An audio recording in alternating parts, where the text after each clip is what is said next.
interested in what we would call magic. And for Shakespeare, that involves a lot of things that he might not necessarily have labeled magic. And just to give you one brief example to start off, the concept of astrology, right? And I know that's a controversial one, but some folks today would consider that to be magic or to be a pseudoscience, right? That is not the case at all for Shakespeare and his contemporaries.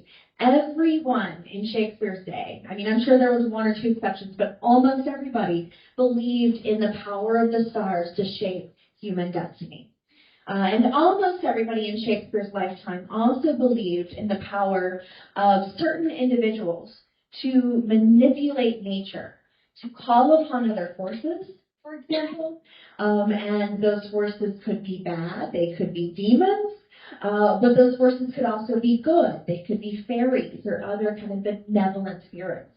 And so this is a world in which Shakespeare is writing, in which every kind of power that you can imagine is out there, right? And it's dangerous, but it's also really, really exciting.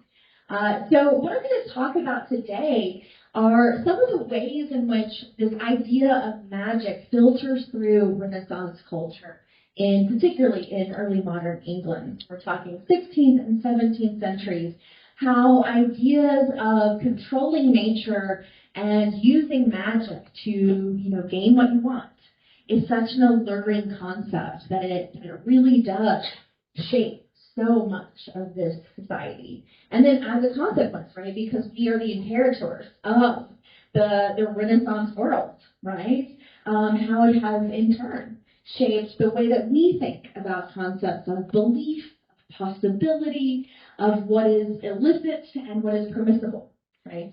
So if you don't mind going to the first slide here, I'm going to start out with a few characters for you to be introduced to, because what I want you to learn right off the bat is the idea that there is a huge diversity of magical practitioners in Shakespeare's day. It's not just kind of this one stereotypical figure. Rather, there are so many different types of individuals who are practicing magic. Now, this is an individual you might have heard of. This is a guy named John Dee. He is known as being the guy who looked into a crystal ball. And in fact, we actually have, it wasn't quite a ball, it's an obsidian mirror, but we actually still have it. It's in I believe it's in the British Museum. But he starts out his career by attending Cambridge. So as a young scholar, before he kind of really dives into magical practices that we kind of think of as stereotypically magical, he puts on a play, which is a very innocent thing to do, you would think. But John Dee is so smart, he's so kind of mathematical in his thinking that he designs this fantastic kind of contraption where in Aristophanes' path, there's a giant dung beetle that flies over the stage, okay? And in 1547, when John Dee puts on this play, immediately when folks see the flying dung beetle, they accuse him of magic, right? They accuse this poor guy of engaging in demonic conjuration. So this example is really important because it shows us that even a figure who, when he's not up to trouble, when he is following the rules, but he's engaging in engineering and clever manipulation of science, right, can still be accused of demonic magic, right? So what we would call just a scientific process for poor John Dee becomes, part of his forever legacy, where he's associated with conjuring up demons. So next slide, please. Another figure I'd love for you to meet is his close friend. He is an individual named Edward Kelly. Now, Edward Kelly I call the OG scammer because he figures out that John Dee really, really believes in magic, and Edward Kelly does not. Or if he does, he also realizes that there is money to be made from the belief in magic, right? So he approaches Dee and he says, I hear that you're really interested in looking in this kind of crystal ball and seeing spirits. Well, guess what? I am really good at that. I can see the spirits and I can tell you what they are saying. And so John Dee says, this is great. I have this kind of medium that I have, that I can team up with, right? Of course, what the spirits go on to tell Edward Kelly are really awful things. Like, you should give Edward Kelly all your money. You should give Edward Kelly permission to do things that are very untoward, like approach your wife, for example, right? So this is another figure in the culture who kind of starts this anxiety about what magic, or even just pretending to have magic, can do, right? He plays upon Dee's real desire for illicit knowledge, and he uses that to his advantage. Now, what Shakespeare does, of course, is he will take figures like Edward Kelly and make them dramatic gold. He has this figure, for example, in a play called The Winter's Tale. Has anyone here read The Winter's Tale? Yes. He has a figure named Autolycus in that play who purports to have all of this magical knowledge, sells these trinkets that supposedly have magical abilities, and of course, right when he gets rid of everything, he turns to the audience and says, ha ha, I'm the best trickster that you can imagine, right? Shakespeare loves this type of figure. It's a fun figure to play with. Okay, I have one more magical practitioner for you on the next slide. Unfortunately, I don't have a picture of Mary Poole, but this is another individual in the period who gets wrapped up in the kind of controversies that magic can provoke. And it's a quite late example, but this is a real legal case that took place in 1699. A kind of poor fellow named Richard Walburn was approached by a woman named Mary Poole. Now, he calls her a gypsy, which, as we know, is a problematic term that is used to refer to the Romani people. In the Renaissance, absolutely those stereotypes that we unfortunately see, for example, in the movie Robin Hood, the cartoon. Do you remember that, right? Those are already present in Shakespeare's day. If you remember in the play Antony and Cleopatra, Cleopatra is often called a gypsy when she's being accused of also being a witch, right? So she is called a gypsy, and what Walburton says is that she claimed to have this kind of magical insight. And she warned him that his servants were going to rebel and to, quote, put him out of his place. So she gets some money, and Walburton complains that she also showed him some juggling tricks till she had juggled away his money. And I love that language. This is in a legal court case, right? She has used essentially illusions, tricks of the hand, to cheat this man out of what is ultimately not that much money, but apparently really angered him, right? Several other accusers come forward, and this is where things get actually really dangerous. So we move from the language of juggling to witchcraft, right? And that's the other very darker side of magic in the period. So one thing I just want to suggest to you broadly is that Renaissance magic is this kind of double-edged sword. It's exciting. It presents these opportunities for new knowledge, especially because the idea was that the devil and these spirits possess incredible knowledge, right? Satan has been around for a really long time, so he's picked up a few things. This is exciting, but it's also, of course, against what is a very largely Protestant nation, and that is very worrisome. Now, of course, we're going to talk a little bit more about witchcraft later. This particularly impacts women. This particularly impacts the marginalized in society. So, a takeaway, and it's not going to be a surprising one, is if you're John Dee and you have money, yes, you can dabble with the demons, right?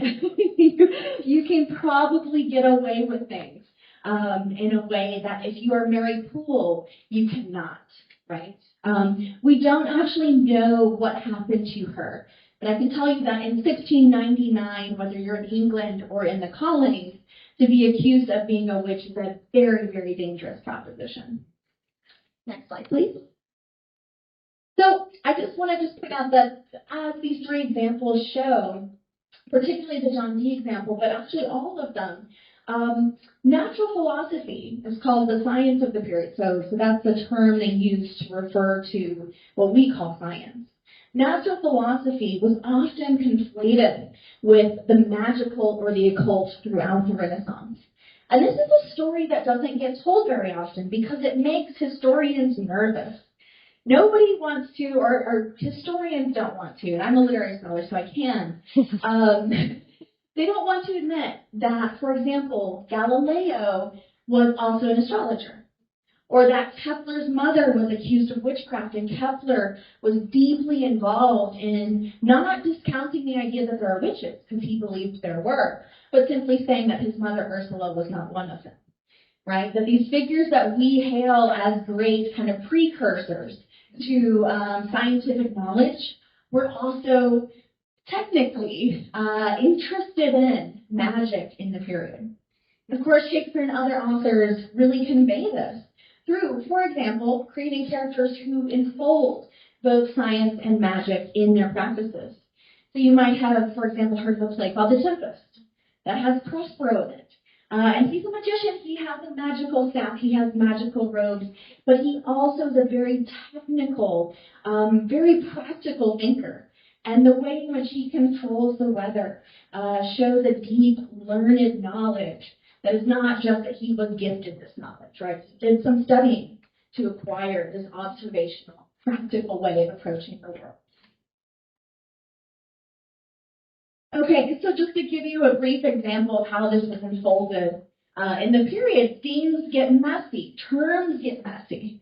And I love this quote. This is by John Aubrey here. But he explains how in these, what he calls dark times, and of course take issue with that, but he says that astrologer, mathematician, and conjurer were accounted the same things. Right? So you could get in trouble, for example, for claiming that you have mathematical knowledge. That's how interesting and charged terminology is in this period. So I just want to show you today some text that really illustrates this idea that there is a charged energy surrounding magic in the period. And of course, one of the reasons why all of this is flourishing is because we suddenly have printing, right? So of course, we've had magic since the beginning of time, but we are now able to share those ideas. And of course, this then provokes controversies and debates, and these ideas get aired in a way that is so fascinating because you suddenly get a picture like this. This is from the kind of early 17th century, and it's a text that is warning people about fake magicians. So I have to read you the title here just because it is so ridiculous and wonderful. It's called Astrologaster, or the Figure Caster, or rather the arraignment of artless astrologers and fortune tellers that cheat many ignorant people under the pretense of foretelling things to come. And it goes on and on. That's the title. It is frenetic in its energy and its anxieties over the fact that there are people who pose as magicians. Now, this also, of course, teaches us what the kind of performance of magic looked like in the period. So even though this is a satirical pamphlet, we have a kind of figure of the Magi, right? He has an adorned robe. He has an armillary spear here, which is used in astrology. He seems very kind of learned, and he's being approached by this poor serving man who wants some kind of fortune telling done, right? So this tells us that this is a figure who provokes anxiety precisely because he is so alluring. He has the markers of authority and of knowledge here because of how he kind of has set up, almost like in a play, his entrance or the entrance of people to him. And of course, this shows up a lot in the drama of the period. So I give you a not Shakespeare quote, but a quote from his contemporary named Ben Jonson here. And this to us, and this to me when I first read this, reads as incomprehensible. It is so hard to follow. And it's all about these very complicated magical and astrological terms with a little bit of alchemy mixed in as well. But what is key to understand is that even though this requires for us a lot of footnotes to follow, for Johnson's audiences, these are terms that are much more in use. That this concept is meant to be somewhat accessible. The joke doesn't work unless you know that these are the canting terms, the kind of pseudo-professional terms that magicians and astrologers in the period use. Right? So I'm not even going to attempt to pronounce all of these things, but just to show you that this is funny because it's part of a kind of cultural discourse. Right?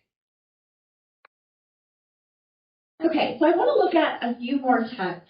So they're talking about how magic is undermined in the period as a kind of suspect practice, but it is also incredibly influential, really does shape so much of how people think. So here's why I think studying magic is important, by the way. It gives us access to what I call lived experience. I think there's a difficulty when you study texts from the past, and I'm sure you all know this, on how much you credit what you're reading as, is this the ideal? Is this the fantasy? Right? But because magic shows up in so many different types of sources, it is a way to approach that problem. So it shows up, for example, in the literature, in the drama, in what I call books of secrets, which are kind of magical manuals, grimoires, things like that, but also legal records. Also statutes that, for example, Queen Elizabeth published because she was anxious about magical practice. There's such a diversity of sources for magic in the period. So here are a few examples that highlight what magic kind of looks like. If you are particularly illiterate young man, because a lot of women were still illiterate at this time, and you went to the booksellers at St. Paul's, you had access suddenly to a flurry of texts that showed you how this kind of cosmos fits together. And it is what we today would call kind of a cult way of thinking. So this is a text called The Castle of Knowledge. And it really is grandiose. The author claims to kind of capture all of the known knowledge of the world. Just as a spoiler alert, he does not. But central to, and this is Ascham actually who wrote this, central to his conception and to many conceptions of the period is the idea that the world is shaped, for example, by the sphere of destiny, that the cosmos is contained by these forces of fate, and that is not, in this particular instance, named as the Christian God, right? This is something in addition to or beyond. And so, too, this is the wheel of fortune here. That, too, shapes human affairs. And what is exciting for Ascham and for others is to kind of unlock the mysteries of how destiny and fortune work, right? And to use those to predict the future or to control the future, right? And notice, of course, that fortune is blind.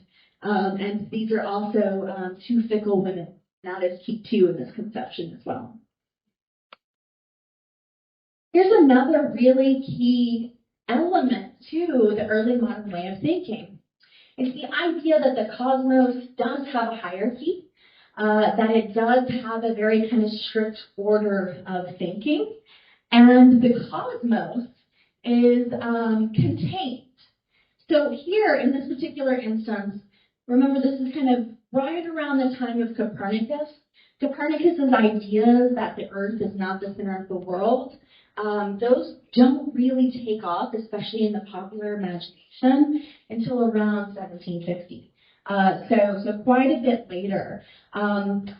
Between that time, we still imagine the Earth as the center of the cosmos here, and what is shaped by it are, for example, the four elements, minerals, vegetables, animals. On the outskirts are the angels, so those are the spirits that one might appeal to kind of gain this new knowledge. But the idea is that there is an order, and again, it's the magician's job, the magician/scientist's job, to figure out what that order is. And by the way, this is where a lot of the kind of comparisons come from in the Renaissance. So what I mean by that is they love to categorize things. So that, for example, there is, one plant is the greatest, and that's the rose. And there's one animal that's the greatest, and that's the lion. So if you want to really flatter the queen, for example, you say, Queen Elizabeth, you are the lioness of the roses, or something like that, right? They love those analogies, and it really shapes the idea that you can, for example, kind of control things through appealing to its highest elements or the highest categories. That's really where alchemy comes in as well. So this has been what we would call today, and I think this is kind of a misnomer. I think this is not quite how they would have understood it. But today, historians and literary scholars would call this high magic. They would call this ceremonial magic, the idea that you need a lot of books, a lot of fancy ideas in order to engage in conjuration. So this is from a play by Christopher Marlowe called Dr. Faustus. Anyone here read Dr. Faustus?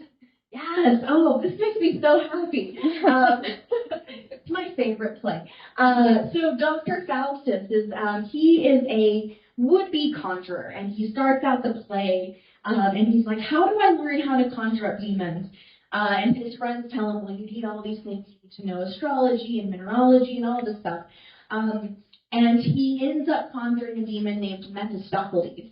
And so this is actually from the cover page to the second edition of this play. And so this would be a kind of way to entice people to buy this particular text. Now, what happens in Dr. Faustus that's really interesting is that he goes through all of this he brags so much about how much knowledge he has, about how much he's studied books of secrets and grimoires. He claims to be the smartest guy ever.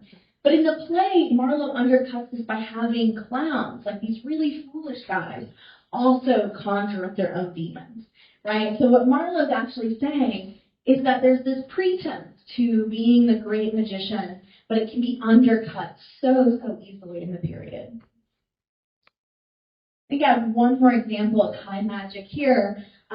This is showing you that this influence of the kind of ceremony of the ritual of conjuring demons comes from Italy, comes from France, comes from these slightly older traditions here. But because of the printing press, because of new work and translation, for example, Della Porta's work on magic can be translated and very easily picked up in England here. And then finally, this is an example from an actual grimoire or magical book from the period. So this is not printed. This is a manuscript here. It's housed at the Folger Shakespeare Library, but what is really cool is they have digitized the entire thing. So if you're at all interested, the way that I usually search for it is sometimes called the Book of Oberon. Now, we don't have evidence that Shakespeare read this, but this certainly comes from around the time that Shakespeare is writing. And the fact that it's called the Book of Oberon and there's a fairy named Oberon in Shakespeare's A Midsummer Night's Dream is a very kind of tantalizing, if unproven, link between Shakespeare and this particular text here. But I encourage you to look it up because There are incredible illustrations. There's a lot of conjuring circles. There's horoscopes, all sorts of things like that in there. Okay, so then we have low magic, right? And I find that to be a somewhat insulting term, right, for usually illiterate female practitioners of magic. So I take issue with that term, but that is what the scholarship tends to refer to it as. So this is, of course, the idea that magic is not something that you have to study a bunch of texts, but rather you gain experiential or observational knowledge from, right? This is where the idea of intergenerational knowledge comes in a really beautiful way. If you read witchcraft pamphlets from the period, so these are texts that recount witchcraft trials. One thing that is so kind of moving about them is that they recount generations of women sharing knowledge, right? So they say, you know, this woman who's accused learned this from her grandmother, who learned it from hers, right? So this is an image of what we would call a good witch or a white witch. In the period, they would call these women cunning folk, which I love that term because cunning means not just that you're sly, but that you are crafty, that you are intelligent in a kind of intuitive way. Cunning is a charged term here. So this is from a pamphlet who is describing simply a woman who is considered a healer, a local healer. And notice that she's engaging with plants. There's also some astrological symbols on her garments here to signal her profession. But then, of course, with low magic, you also have the inclination or the propensity to have these women also be accused of witchcraft here. Like the Mary Poole example, it is a dangerous game that they play because of the slipperiness of language. Just as a mathematician can be called a conjurer in the period, a midwife or a cunning woman can be called a witch. Once you are called a witch, things become very, very dangerous for you. We know, for example, this is the time of the witch craze. And it's a time where anxieties about women who are unattached runs a little bit wild. And this has multiple historical causes. One of them is that in England in particular, they are now Protestant. If you were Catholic, as they were before, and you had women who didn't have husbands, women who, you didn't have somebody to be their guardian, what did you do with them? Put them in a nunnery. Exactly. There was a place, there was an institution for them to go. Suddenly, the work of charity, the work of caring for elderly women, falls on the community. And so one theory about witchcraft in the period, and it's only a partial answer, it's not the full answer, but one answer is that it arose because the kind of social pressures of having these women who are untended, and God forbid, you have untended women, really provoked resentment in these small communities. So then we get a very uniquely English flavor of witchcraft in the period. And so what I mean by that is, here is an old woman who is stereotypically depicted as, with the long nose, as being a little bit older, and she's feeding these really poorly rendered frogs. Which seems very innocent, but in the period, of course, in England, these would be considered their demonic familiars. So Shakespeare makes a lot of use out of this, by the way. At the very beginning of Macbeth, when the weird sisters gather, the way that they say goodbye to each other is they say, great Malkin calls, I come, Paddock. And those names are names of their demonic familiars. Names of the creatures that they are beholden to. And I find it really interesting that this is not a belief that was prevalent on the continent, so not in France or the Holy Roman Empire at all. This is a very English tradition here. And so, of course, this is part of this larger effort to contain illicit bodies, to contain those forces beyond the kind of strict order of things. So this is from Queen Elizabeth herself, and her, Privy Council comes up with this kind of definition of those who are to be persecuted for practicing what they deem to be illicit magic. So those are the individuals doing subtle, crafty, unlawful games, or to be those who are pretending to have knowledge in, for example, palmistry and other abused sciences, right? So again, it's the idea that if you claim this knowledge, which could give you the means to live, right, if you're a local healer or a local fortune teller, but the danger is, of course, is that you fall under this law here, and you could, like Mary Poole, then suffer very extreme consequences. And I've been alluding to those, but it really is that you could be burned at the stake. That is very much a potent possibility here. So one thing that I just want to kind of clarify is that these terms high and low, this idea that there's kind of like these two types of magic in the period is a misleading one. This is an eclectic period. This is a period that is excited about all sorts of forms of knowledge. And so just to give you one brief example here, there is an alchemist slash scientist in the period named Paracelsus. And he says that the best way to gain new knowledge is to actually go study with the cunning women and to study the kind of local folk healers. That's the way that we'll advance in scientific and occult knowledge in the period, right? So I warn you against, I guess, saying, coming away from this saying there's these two types of magic, one is male, one is female. It gets a little messier than that. Okay, so let's conclude our talk with just looking at a few more texts that have shaped my own research. And I have even more pictures for you, I think, if I remember here. So these are, again, texts that are circulating, but these are ideas that are in the air. And again, we don't know if Shakespeare had direct access to, in particular to manuscripts. It's kind of impossible to tell here.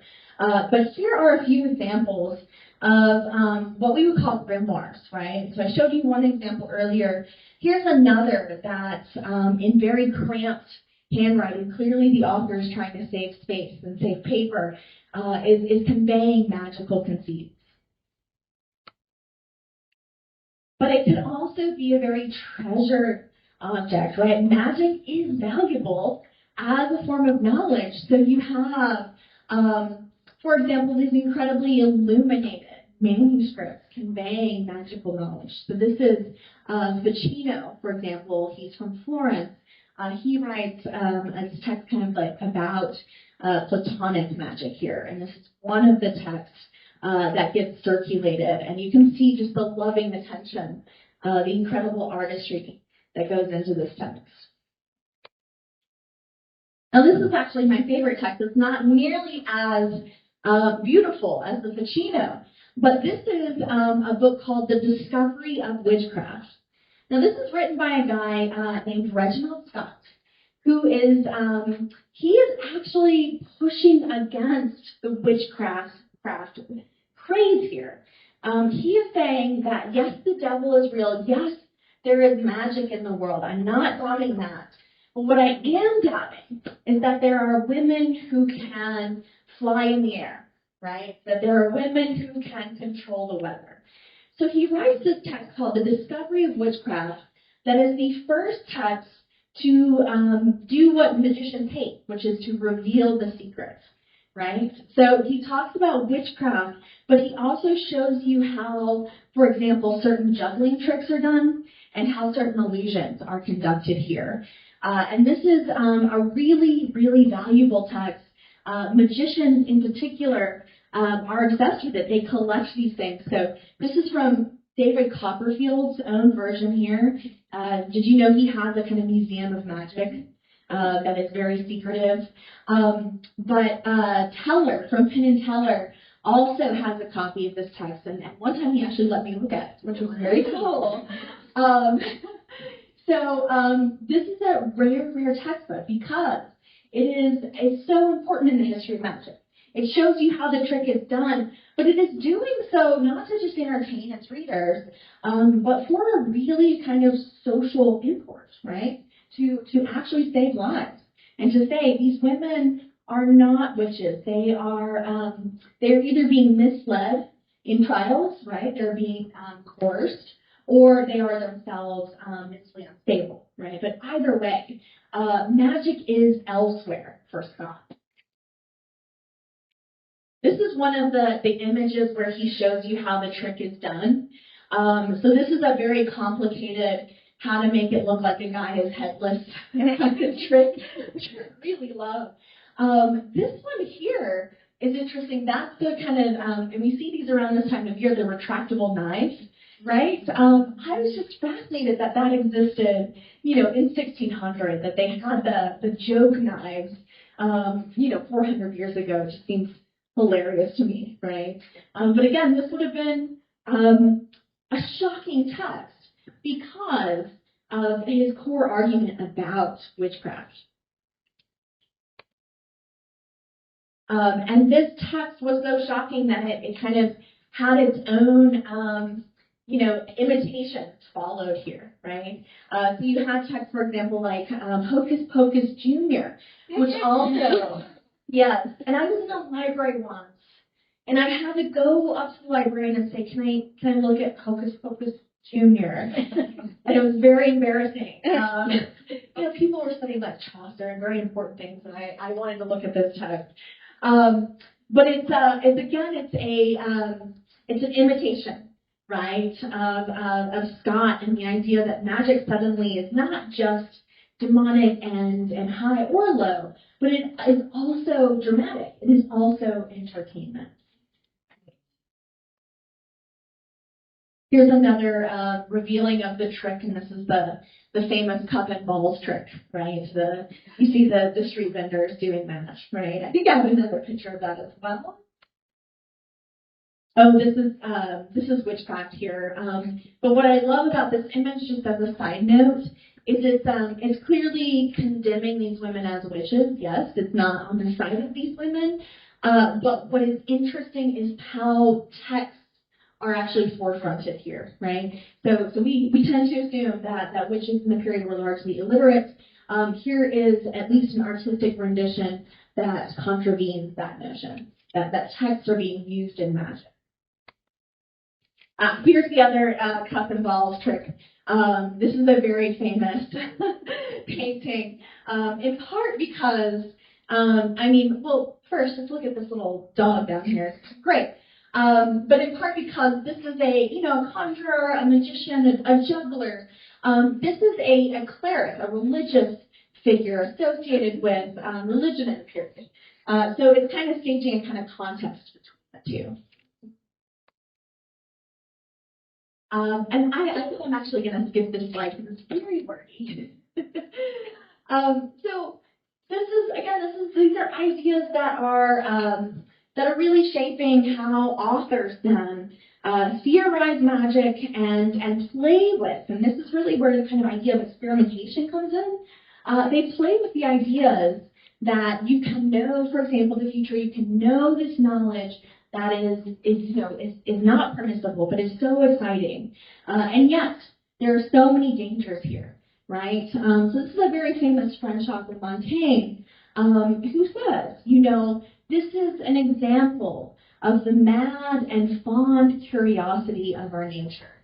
And yes, Montaigne is not on the side of magic here, but he is getting something right, which is that at the very core, we are still intrigued by magic. We are still enticed by the idea that there are things unknown that can be uncovered, right? That's why I think we're seeing a renaissance of magical movies and texts today. It's again the idea that there is something out there that is yet to be discovered. and there are pathways to it. For the Renaissance, those pathways were dangerous, but also so alluring, right? Some of Shakespeare's greatest moments are when characters are juggling with the idea of belief. So it's not when they say, aha, this is clearly magic, or this is clearly natural and scientific. It's rather when they are going through the process of saying, what is this phenomena, right? What is this? And what kind of belief system should I use here? And here are some of the amazing and confounding possibilities of potential forms of knowledge here, right? That's what I think is the kind of puzzle that the period gives us, and that Shakespeare in particular capitalizes on. It's not that there's one form of magic. It's not that our language is adequate to describe that magic, but it's that it presents this enigma. How are we going to refer to these different systems here and bring them together to arrive at something more stable, right? That's why Hamlet's so interesting. He says, is this a ghost? Is this a demon? Is this from heaven or hell? If we didn't have the kind of problem of what is the ghost in Hamlet, we would have a very short play, which might be some of my students' favorites, but would also be less interesting to me. So I have a few more slides, but I'm running out of time, so I'd rather have a few moments for questions, if that's okay. So I'm going to conclude here. Could you skip ahead to like my contact info page? Yeah, see, this is a typical academic thing where I include way too much, and I'm happy to share more of this stuff later, or to email you my PowerPoint if you'd like. But I do have a final page. There. Okay. So any questions or anything that I can clarify or elaborate upon, I would be more than happy to talk about.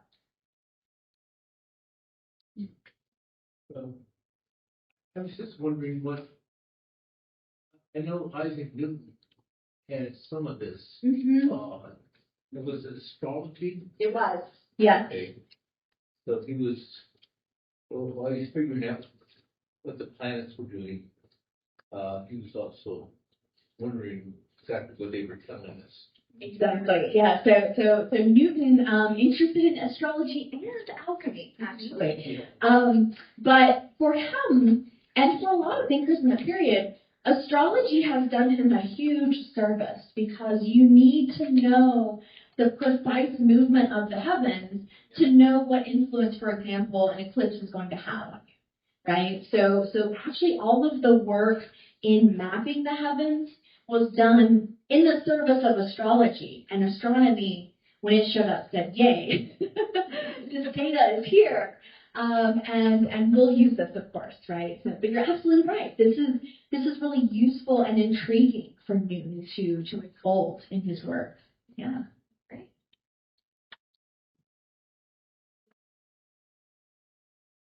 Do we know like when tarot cards were first introduced to Great Britain? Yeah, that's a great question. I wish they were around when Shakespeare was around. So cards used for fortune telling, so for tarot, is a bit later. That's early 18th century. We do have examples of playing cards, plenty from the period, but we don't have evidence, though maybe it's out there, but we don't have evidence that we've found that cards in particular were used for predicting the future just yet, right? So it's a slightly later tradition. I really wish it was earlier. Well, they used on the continent then? On the continent, so tarot, I believe, started on the continent a little bit earlier than in England, but still a little bit later than the time Shakespeare is writing. Okay. Yeah. What about like with crystals and magic and things of that nature? Because like even like in the Bible, the three wise men bring crystals, and then like Tesla mentions crystal being its own like it's I don't know, I forget exactly what he says, but it's like there's like that it's it's just interesting to me to see how, like, it's in the Bible and, like, someone like Tesla, who's, like, a genius, mentions it being its own universe inside of a fourth crystal. So, like, when did that, was there any of that in Shakespeare, or? Absolutely, yeah. So mineralogy, the idea that certain minerals or crystals have particular potent powers is all over Shakespeare. When he's talking about jewelry, it is often in reference to an amulet or to something that has this kind of occult property to it. So just to give you one example of many, in The Merchant of Venice, Shylock's daughter has run away from him, and she has taken in particular his turquoise ring. And that turquoise was thought to have these kind of magical abilities to ward off sickness in the period. So the fact that she has taken not just a piece of jewelry, but taken a form of protection from him is so heartbreaking to him, right? But there are, I mean, diamonds and opals. I'm trying to think of all of it. There's a lot of examples of the magical powers of particularly crystals that have become sigils, things like that. Absolutely, yeah. Yeah. You started with John Dee producing Aristophanes, so there's a tie back to classical mythology and ideas. Do you Right. see parallels for themes like comeuppance, hubris, nemesis, or other older morals to the stories? That is such a fabulous question. Thank you for that. Yes, I do. This is where I think, because we have the printing press now, because we have access to these classical texts, suddenly there's this fascinating intermixture of ideas that are, what we would call folkloric, that are, passed down through kind of oral tradition, and the rediscovery of classical depictions of magic in really vivid ways. So just to give you one example, in the Tempest, we have Prospero. He's engaging in ceremonial magic, but he also includes elements of folk healing and kind of these more naturalistic things. But when he decides to kind of give us a spectacle and brag about how powerful he is, he takes word for word a speech from Euripides' Medea, who, as you know, is a very powerful sorceress in the classical period, who also did very unfortunate things. Right, so it's a very interesting choice that Shakespeare unfolds this very deliberate classical reference in that moment.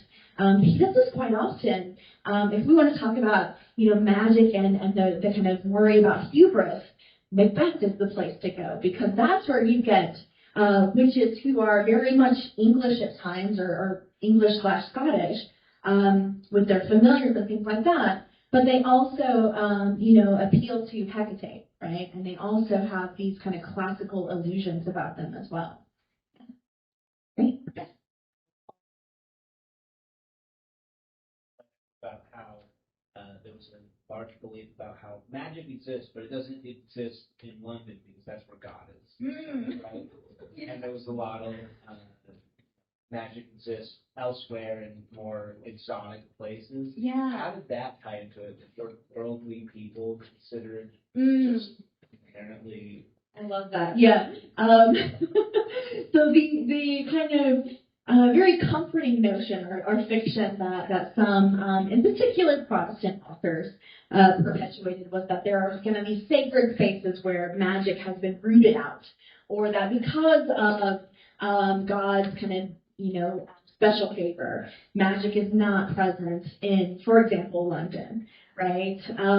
Of course, there are many, even noblemen of the London court or of the English court who are engaging in magic. So this guy named, for example, Henry Percy is known as the Wizard Earl. And he unfortunately ends up in the Tower for about 20 years because, in part, of political shenanigans, but also because of his magical beliefs. But it is interesting that Shakespeare tends to locate magic elsewhere. And that does seem to be a deliberate move to say there are other spaces where we can explore the possibilities of magic in a way that would not be permissible in London. Right? So Midsummer Night's Dream, where they're outside the woods of Athens and fairies can show up. That is a wild wilderness space where magic can flourish. And I have a hard time imagining the same kind of framework applying to a play located closer to home. Right? But that's a great question. And of course, that's a fiction that, really works for the Protestant authors who say, we've been doing the good fight. Magic is not here, it's elsewhere. Yeah. Yes? Okay. I've often wondered if the concept of magic is sort of a last-ditch effort to cope with something you can't understand. Mm-hmm.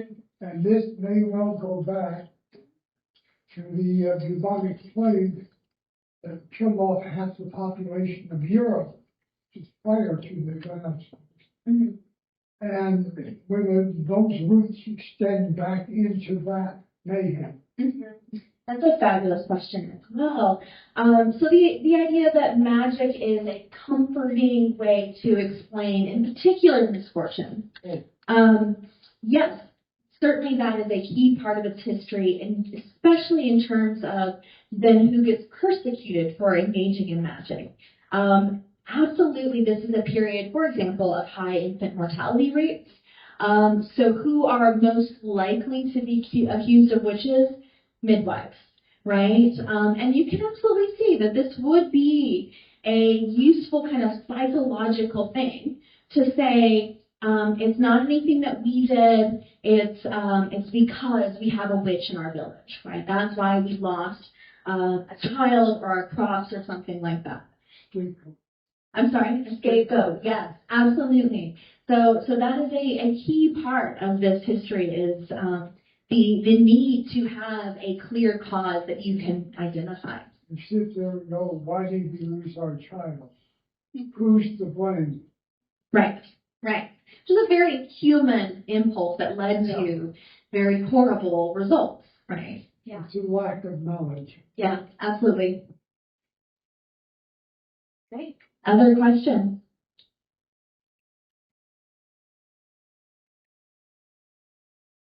So do you teach at University of Las Vegas? Yeah.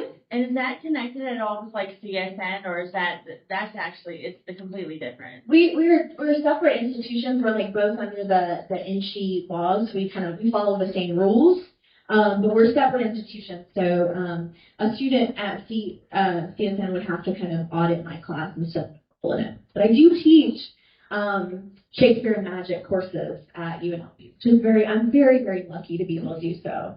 And I will just say it's very lovely to be able to teach magic in Las Vegas because a lot of our students are versed in it in a way that's really interesting. Yes, sir.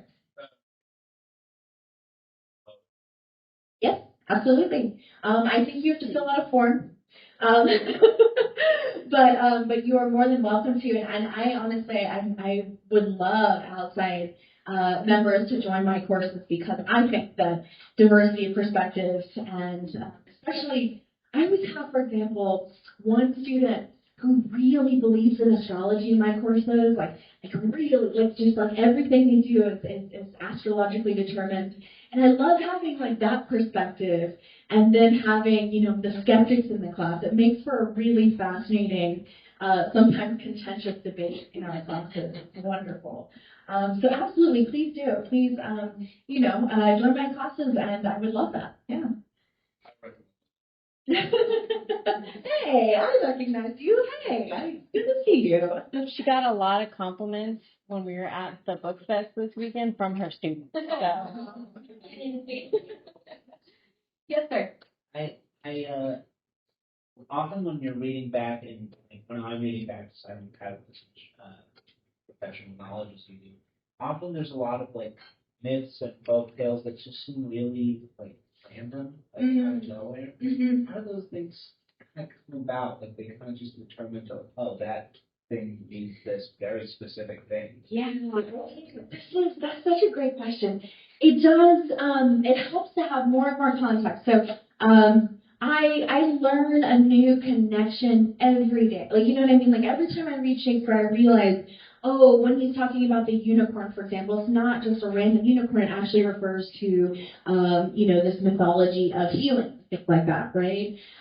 So it's just as you read more and more text, you realize that there is a through line.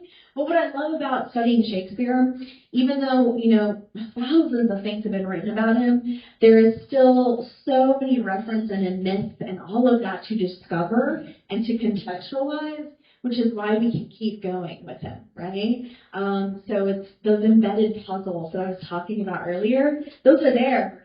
Some of them do seem random right now, but maybe there's this kind of direct link to a text that we just haven't been looking at, right? Yeah. Okay. Well, thank you so much for having me, for coming.